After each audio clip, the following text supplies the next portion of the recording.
Hello, friends, and welcome back to Stories About Entitled People. Our first story today begins with something simple. A man just needed to cut down a dangerous old maple tree, but when his neighbor refused to help with a small favor, the man decided, fine, no problem, and quietly made sure that neighbor missed out on the sweetest deal of the season. But before we begin, best way to support our channel is to leave comments, like, and subscribe with the turned-on bell, so you don't miss the new video every single day. Here we go. When no comes back to bite you. I had to have a tree cut down last week. An arborist advised us to do so because it had split. If it had fallen, there would be damages. It was huge. They counted over 90 rings. It was a beautiful silver maple. In our neighborhood, the backyards to home share a fence or tree/bush line. The guy across from me has a gravel drive where he parks his truck, boat, and RV. It goes all the way back to our mutual border. We were always on good terms, so I figured he would let the tree company use it for their bucket truck. He said no. He didn't trust them to not do damage. They were bonded, and I offered in writing to fix anything they broke. Still no. Okay, I brought over the backhoe and removed several bushes to make a road on one side. For labor, cost a friend who's a paving contractor brought over 20 steel plates to lay in my yard. His workers put them in place. I told my neighbor I would do that for his driveway. It helped. I'll have to till and resod some, but most of my yard survived with little damage. His would have had none, maybe needed a little gravel replaced. This company got it down, sawed into firewood-sized pieces except for one section and the rest into a wood chipper. They were finished and gone in 3 hours. Today, my grandson and friends came over with the wood splitter. We have a shelter near the side door that holds 2 cords of wood. There's a smaller one near the back door. We have enough wood there to now burn this summer in the fire pit on the patio. So every piece went in the dump truck and he took it to the farm so it can season. After they finished and I was raking up twigs, the guy asked if I was going to give him some wood I had in the past. I just pointed at the pile and kept raking. He said, "Really?" I said, "Really?" and more or less ignored him. I have plenty of wood at the farm, and normally I would have asked him to pay the kids and they would cut and stack it for him. He could have gotten $3,000 worth of firewood for $300. Not today. My neighbor beside me helped with the bushes. They have a fireplace, but only use it for romantic nights, LOL. They know the two of them can come over and get all the wood they need. There's no fence between the houses, just the backyards. Out back is my fence. I may get a new one, this one without a gate. I have a feeling our terms have changed. They're no longer good. I thought about having my son weld it shut, but that would be way too passive-aggressive. Or plant native wisteria. It's damp enough back there, and in a couple of years, be partway up the other trees to give us even more privacy. There was a 7-foot section of the 4-foot-thick tree that was solid. A buddy has a cabinet shop. He jumped on that, LOL. It's at the sawmill now. I also saved 9 4-foot straight pieces that one day may become baseball bats. Another buddy's pretty good at that. I can honestly say I feel petty as can be right now. I feel like going back over there now for a swim and maybe toast some marshmallows, but it's past midnight. I'm far too lazy for that. It's not petty to stop giving to someone who won't lift a finger for you. It's just a new boundary. The fact that your other neighbor who actually helped gets all the wood they want proves you're not being stingy, you're being fair. And our second story. The midnight garage door and the raccoon revolution. Back when my kids were in middle school, we had a truly miserable neighbor. The kind of man whose complaints could fill an encyclopedia set. His favorite obsession? The neighborhood kids. Specifically how they dared to make noise while playing football in the muddy vacant lot across from his house. Was it a little loud sometimes? Sure. Was it any of his business? Absolutely not. But he treated it like a personal attack. Most days we just endured his endless tirades. He'd stand on his porch yelling about rules, respect, and property values like the kids were running a criminal enterprise instead of tossing a football. But things escalated fast when he started calling the cops on them. He managed to get the kids informally trespassed from the lot, the only place they had to just hang out and play freely. It crushed them. And having police officers show up and bark at them like they were criminals made the whole thing so much worse. Not long after that, one of the neighborhood kids found a garage door remote. I use the word very carefully. Nobody ever clarified how it came into their possession, but someone had clearly tested it by riding down the street with the button taped down because they quickly realized it controlled nasty neighbor's garage door. Whether they figured it out deliberately or by cosmic karma, plausible deniability was plentiful. Somehow, and to this day I'm not entirely sure how, my oldest kid ended up being the keeper of the remote. And let's say my kid was born for this subreddit. For the next few weeks, like clockwork, he would open nasty neighbor's garage at around 2 a.m. every single night. Now that alone would have been petty perfection, but here's the part I haven't mentioned yet. Our neighborhood had raccoons, very clever raccoons, and nasty neighbor kept his garbage inside his garage. You can imagine how fast the raccoons put 2 and 2 together. Within days, the kids on the school bus were getting detailed morning updates, what kind of trash was scattered across his driveway, how far up the street wrappers had blown, and whether he was outside angrily shaking his fist at them as they drove past. These kids treated it like a daily weather report, except with added schadenfreude. Nasty neighbor tried to sick the cops on us too, stomping over and insisting someone in my house was responsible. I refused to let them speak to my kid. Not that it mattered. My child could have been interrogated by the CIA and still wouldn't have cracked. There was no proof anyway, just a furious man with a raccoon-infested driveway. Eventually, nasty neighbor either bought a new garage opener or reprogrammed his existing system. One night, the remote just stopped working. The show was over. The raccoons, I'm sure, were devastated. And yeah, I absolutely encouraged my kids' mischief, because honestly, if you're the kind of neighbor who calls the cops on children for playing football, you deserve a few raccoons rifling through your life. It's pretty wild how kids can come up with such creative ways to get back at people who deserve it. And honestly, I kind of hope the raccoons had a feast that made the neighbors lose sleep for weeks. But hey, at least it gave the kids something to laugh about later. And our next story. The cul-de-sac BMW bandit. Our cul-de-sac has a neat little row of dedicated parking spaces, big white signs, giant reserved lettering, practically shouting, not for random strangers. Every neighbor knows which spot belongs to who. It's a tiny system, but it works. Or it used to. A few months ago, I had a girl I'd never seen before started parking her beat-up BMW in the cul-de-sac. And when I say beat up, I mean held together by hope and duct tape. This thing wheezed louder than my old lawnmower. Every morning it was there. Every night it was there, sitting crooked like it owned the place.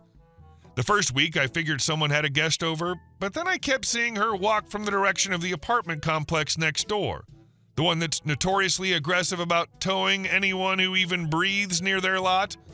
My neighbors noticed too. We all chat regularly, and the BMW was a hot topic for days. "That girl doesn't live here," Mrs. Jensen said. "I watched her walk in from the apartments every day." Another neighbor added, "My son parked in their lot once for 10 minutes. 10 minutes! He came out and the car was already gone." So let's recap. Her complex tows immediately. She doesn't live here. And she's using our private parking like it's her personal valet. Got it. After 2 weeks of this, I left a note on her windshield, a polite one, something like, "These spaces are reserved for residents. Please don't park here again." No threats, no attitude. She crumpled it up and tossed it on the ground. I know this because my door camera caught her doing it. The following morning, she parked even more boldly, diagonally, taking up part of 2 reserved spots. All right, message received. Next step, community chat. I texted the neighbors. "Anyone know this BMW driver personally?" Replies came in instantly. "Nope, she doesn't live here. Tow her. She deserves it." My favorite reply was from the guy across the street. "Do it. Her complex towed my girlfriend's car while she was unloading groceries." That was all the encouragement I needed. I called our HOA-approved tow company, the same one the apartment complex uses on us when we make the mistake of parking in their overflow. The tow driver arrived in record time like he'd been waiting for an excuse. BMW girl came jogging up just as the driver was hooking up the chains. "What are you doing?" she shouted. The tow driver shrugged. "Private property, reserved spaces. Call the number on the sign." She whirled on me. "Did you call? That's illegal. You can't tow my car." I raised my eyebrows. "It's not illegal. These are resident-only spaces, and you don't live here." "Yes, I do." "Really?" I motioned toward the apartment complex, "because my camera has footage of you walking in and out of there for the past 2 weeks. She froze. You could practically hear her brain rebooting. "It's just one spot," she muttered. "Why do you care so much?" I didn't bother sugarcoating it, because when we make the mistake of parking by your building, your management tows us. Funny how the rules only matter when they benefit you. The tow driver secured the last chain and climbed into his truck. "You can pick it up at the lot," he said through his window. "Bring cash." She screeched something incoherent, rage mixed with entitlement, but the truck pulled away, taking her BMW with it. For the first time in weeks, our cul-de-sac looked normal again. Later that afternoon, Mrs. Jensen knocked on my door with homemade cookies. "For your bravery," she said dramatically. A couple of neighbors texted laughing emojis and thank God messages. Even the grumpy guy at the end of the street said, "Good riddance." And the girl? She tried to park there again the next day. Keyword tried. The tow truck was already circling the neighborhood like a shark. This time they didn't even need my call. The tow truck showing up faster than DoorDash killed me. Dude probably had her license plate saved under frequent flyer. And the way she shrieked, "This is illegal," while standing in front of a sign, literally shouting, "Reserved," priceless. This entire story feels like a nature documentary about an invasive species being rehomed by professionals. And our last story. My neighbor paved a driveway on my land.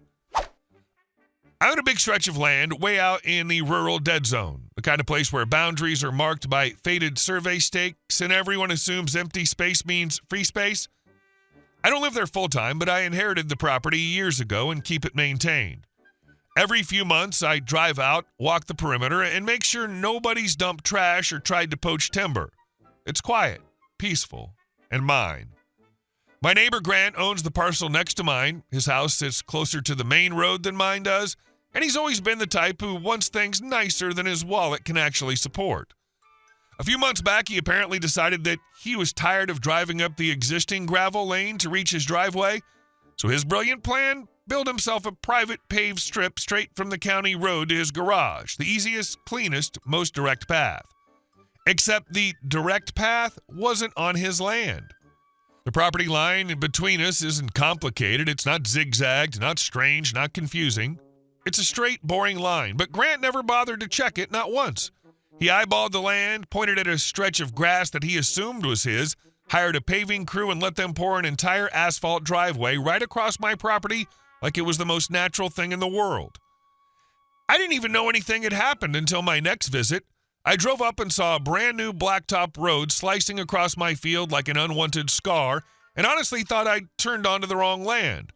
I parked, walked closer, and realized with a sinking, irritated horror that it was exactly where my survey markers were supposed to be. I marched next door and knocked. Grant opened the door with the confidence of a man who thought he'd improved the neighborhood. "Hey, you see my new drive? Looks great, right?" "It's on my property," I said. He blinked, confused for only a second before shifting into defensive mode. No, that's all mine. The contractor said it was fine." "Contractors aren't surveyors," I replied. "The line's 20 feet farther over. You built the whole thing on my land." "Well, I've already paid for it, and you don't even use that part of your land, so what's the problem?"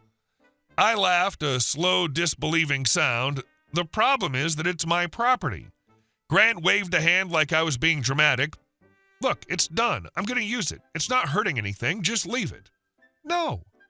"Well, I'm not tearing it up," he snapped, "so deal with it." "Oh, I intend to."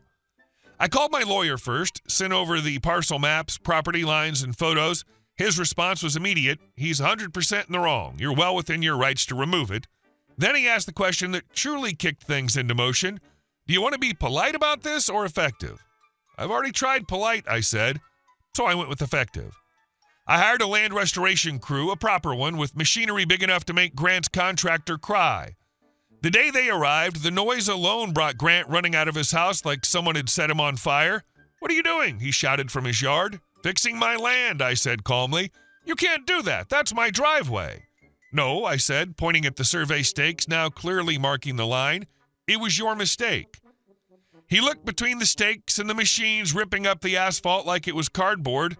His face went red, then purple, then something I'd describe as fermented grape.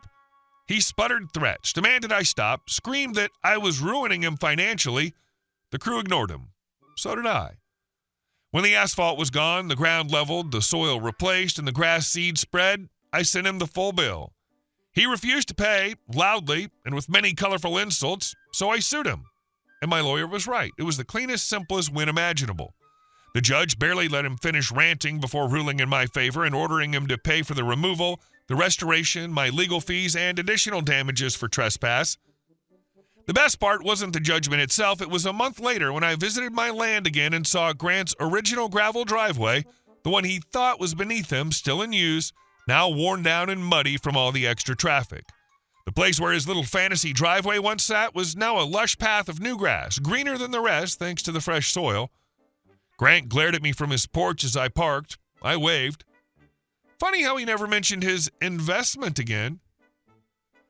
Grant didn't just make a mistake. He saw your land, decided it was more convenient for him, and treated it like a blank canvas for his own upgrade.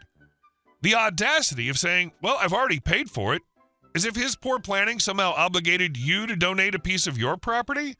Crazy. Hey guys, thank you all for watching the video. I'll see you in the next one.